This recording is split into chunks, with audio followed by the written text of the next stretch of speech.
I think the big question is, do we completely shut down things like TikTok from our life? Or do we, or like parts of Twitter? Or like, how do we really not be led without cutting out information, without cutting out news in a way? Like, what do you think is the solution? It's a very good question. I don't think you need to cut TikTok out of your life if you're using it for certain kinds of entertainment. I don't necessarily agree with TikTok. I do believe it's a weapon system. But if watching funny dance videos or cat videos on TikTok gives you joy, then maybe allow yourself to watch those cat videos. But when the cat starts talking about how Russia's going to win a war against Ukraine, then maybe you shouldn't listen to that, particular video. So that would be one thing. The other thing would be to know what your sources are. So when it comes to things like breaking news, there are some channels that are better than others. If you have a reputable news organization, meaning a news organization that you pay for, that might be a better source than something where you're getting your information for free. Eurasian Times, I believe, is oh my god, it's a horrible website that's full of fake news. But the fact is that if you're not paying for something, the product is you, right? So I pay for three newspapers. I pay for the New York Times, I pay for the Wall Street Journal, and I pay for Haaretz, which I only started paying for after the October 7th attacks, because they had the best graphics on like casualty figures. So if you're getting your news for free, that should be kind of a warning sign, because typically organizations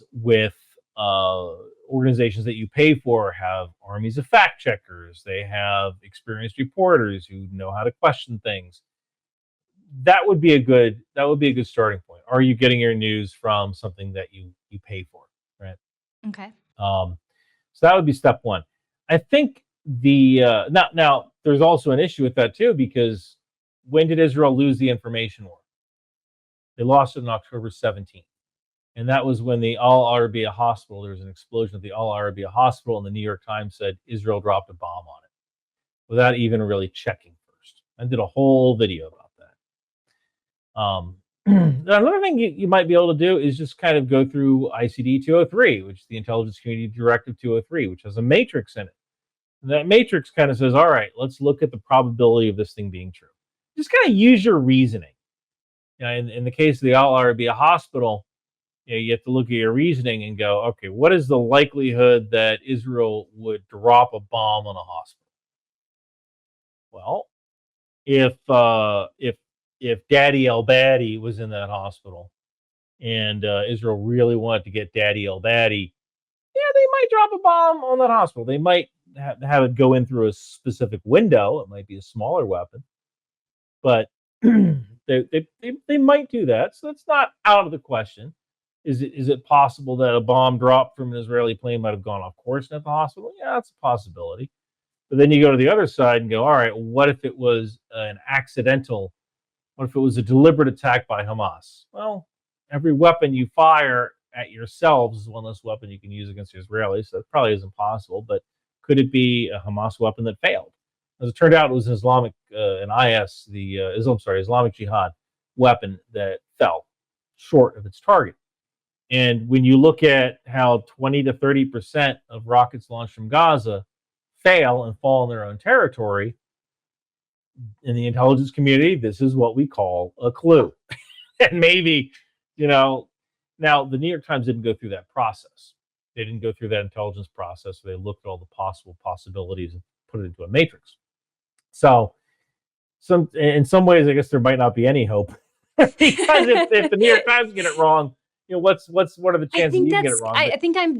I'm not speaking for my country, but I think there is a feeling of not knowing we can trust, even like the news sources we might pay for, or the popular ones we think are mostly doing their research or somewhat impartial.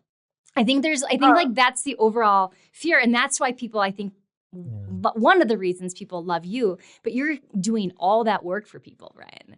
I mean, you're Yeah, having you to, know, like, that's a lot another of responsibility. Like, why can't we be more empowered to have this critical thinking level of like analysis and that's probably not possible. We all have a day because job. you have to go to Right. you got to go to work. You got to work Exactly. it. This is me between 13 and 16 hours a day.